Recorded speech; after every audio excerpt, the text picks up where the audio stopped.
Adani, another group that we continue to track here, we're given to understand that there is an update from that hearing in the Supreme Court yesterday. Yesterday was the day that the Supreme Court, the apex court, was supposed to hear the Adani matter.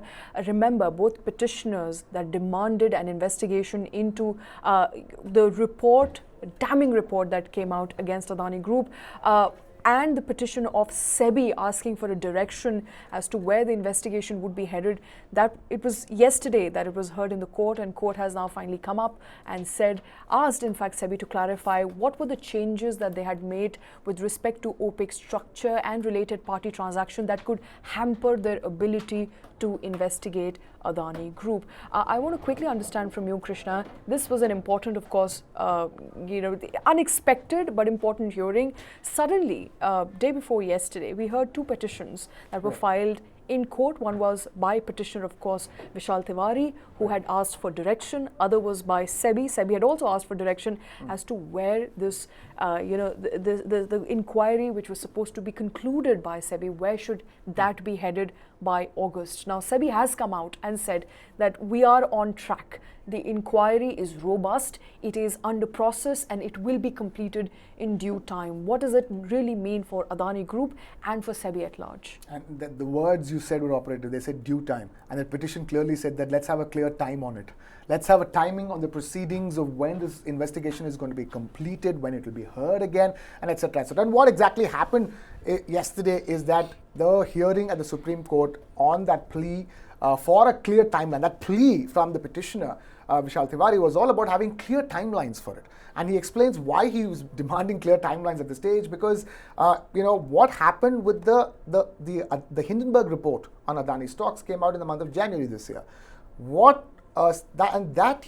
says in the petition is a reiteration of SEBI's already existent suspicions of some malpractice in the trading of Adani stocks. And more importantly, the FPI holding structure, the governance structure. Who are these FPIs? Are these FPIs already Benami companies of Adani? That's the kind of suspicion that SEBI has already been having. It was already conducting investigations when the Hindenburg report came in the month of January. So he said if there were already suspicions, and if the Hindenburg report only further reiterates such suspicions, can we get on with the investigations and get a finality on the matter?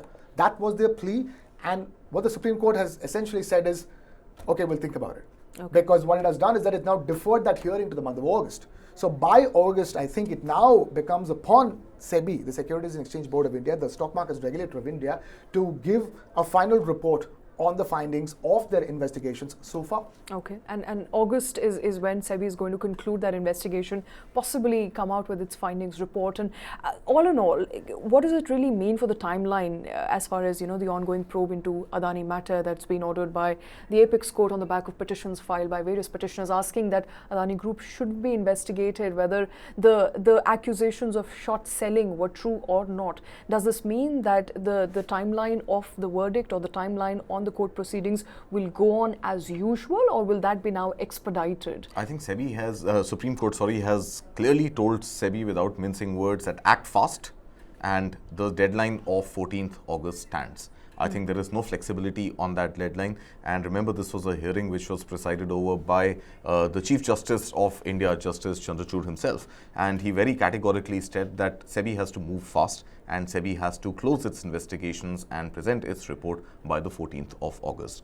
Now, in addition to that, like Krishna had also mentioned and you were also mentioning some time back, I think the Supreme Court has also sought some sort of clarification on the change in regulations instigated by SEBI between 2014 and 2019 and explained to Supreme Court what these regulation changes were, what was the tweak in the framework, and how that tweak potentially slowed down the investigation or makes it more difficult for SEBI to conduct international investigations through these opaque structures that we spoke about and through trying to identify the beneficiary owners. So I think that is on the sideline, but what is really coming out of yesterday's hearing is very clear that the 14th August deadline stands, and whatever SEBI has to do, it has to move fast, act fast, and get its investigation done. All right, SEBI has to move fast, in fact, act in accordance with the timeline. We can, of course, expect SEBI to come up with that report on Adani Group.